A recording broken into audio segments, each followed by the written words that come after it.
Madam President, the Senate will consider three important measures this week.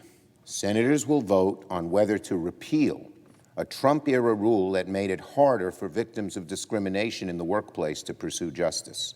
It's another example of the sheer malice, the nastiness of the Trump administration.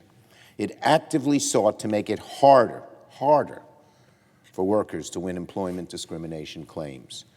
The Senate should reverse the Trump-era rule this week. Second, the Senate will also vote on whether to discharge the nomination of Ms. Kristen Clarke from the Judiciary Committee. Ms. Clarke would be the first Black woman ever to serve as the Assistant Attorney General for the Civil Rights Division. She's immensely qualified, and I look forward to putting her nomination on the floor after the Senate takes action this week. But first, throughout the week, this is the third thing, very important as well, the Senate will debate a very important piece of legislation. This evening, the Senate will vote on whether to take up the Endless Frontiers Act on the Senate floor, a once-in-a-generation investment in American science and American technology. Last week, the Senate Commerce Committee voted on an overwhelmingly bipartisan basis, 24-4, to advance the bill. The Endless Frontiers Act will form the core of what will be a comprehensive bill to boost America's ability to compete, innovate, and win the technologies of the 21st century.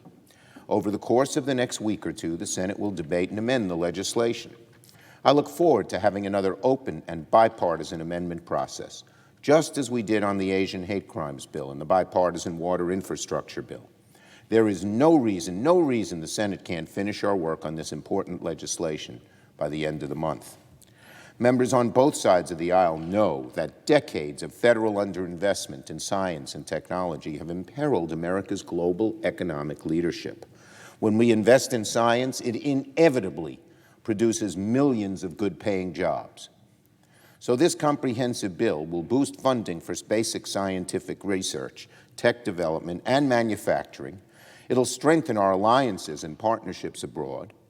It'll fortify weak spots in our economy, like semiconductors, and will ensure that we hold the Chinese Communist Party accountable for its predatory economic practices. It's a forward-looking, comprehensive plan to preserve America's competitive edge. The benefits will be manifold. When we invest in scientific research, the effect is diffusive. It helps our universities, our laboratories, and our businesses. And again, it creates new, good-paying jobs, millions of them. So if you're looking for the future, and our people want to have a brighter future, and want to be assured that their children will have better-paying jobs than they have, this is an answer, one of the most important answers we can come up with.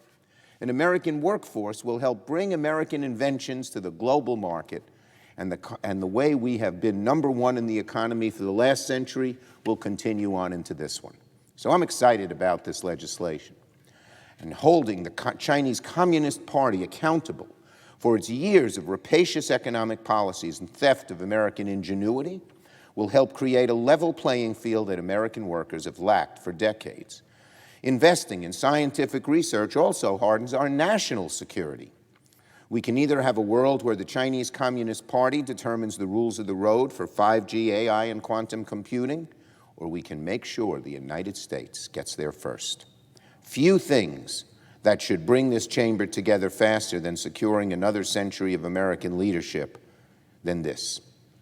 I am proud to have worked with my colleagues, Senator Young, Chairwoman Cantwell, Ranking Member Wicker, and others to get this bill to the floor of the Senate. And I greatly look forward to working with all my colleagues during these next few weeks on amending, broadening, and passing this legislation before the month is out.